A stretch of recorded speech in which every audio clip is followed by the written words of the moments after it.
Is the housing market officially in a double dip? The Standard & Poor's Case-Shiller Home Price Index says it is. New data was released for the month of March today, and home prices took a drop for the 8th month in a row, now leaving them at their lowest point since the downturn began. Prices are now down 33.1% from their peak in July of 2006. And according to David M. Blitzer, the chairman of the S&P Index Committee, there's, quote, no relief in sight. So how do we take that news? Joining me to discuss this from our studio in New York is Peter Cardillo, Chief Market Economist at Avalon Partners. Peter, thank you so much for joining us tonight. So what do you say? Is it official when the S&P says that it's confirmed that we're in a double-dip housing market? Is that just undebatable news?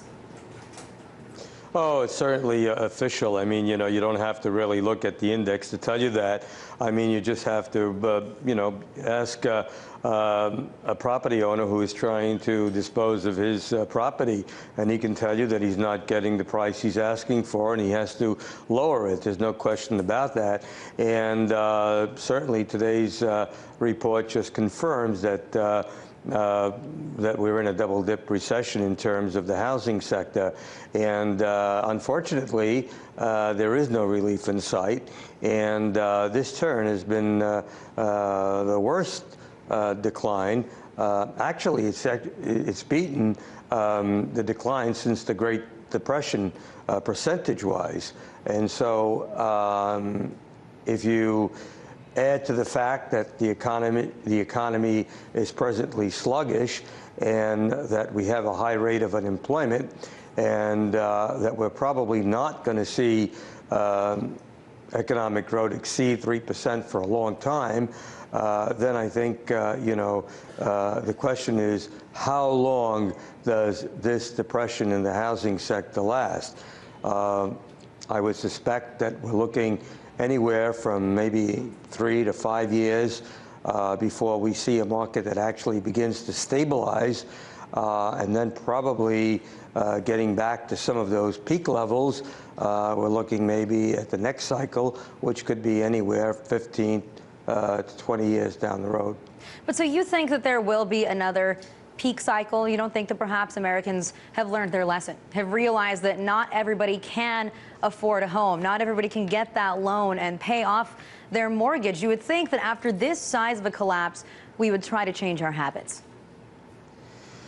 Well, yes, indeed, you're correct. But, if you look at what happened with plastic since its inception, and of course, it's only recently now that we're beginning to see that some of the credit is coming back, and so people are using credit again, that is plastic, credit cards, perhaps maybe more diligently. But the truth of the matter is that many people today, and I'm referring to household income that is, beneath sub levels that can satisfy their payments, that we're probably looking at a renewed crisis. It may not come a year from now. It probably will come 10, 15 years from now. Anytime you have access to credit, there's always that danger that you're going to create a bubble, whether it's with plastic, whether it's in the stock market, whether it's in the real estate. It's going to happen. So do we learn our lesson? Perhaps in the short term, yes. But in the long term, there's always that element of greed. And if we look back and we look at really what happened to the housing sector, we can say that it was really all about greed. Who created it? I guess we can point the finger to several factors within the economy. One, cheap money, the Federal Reserve. Second, the fact that many lending institutions began to be excessively overgenerous. And third, probably the real problem lied with the investor, who became very greedy, who went out and bought not one home, but several homes, and thinking that the speculation was going to continue on and on and on and was never come to an end. In fact, I was quite surprised that it took so long for this bubble to burst. I was saying 3-4 years ago, before we got to the peak of the housing market, that we were headed for real danger. I was just amazed how long we went.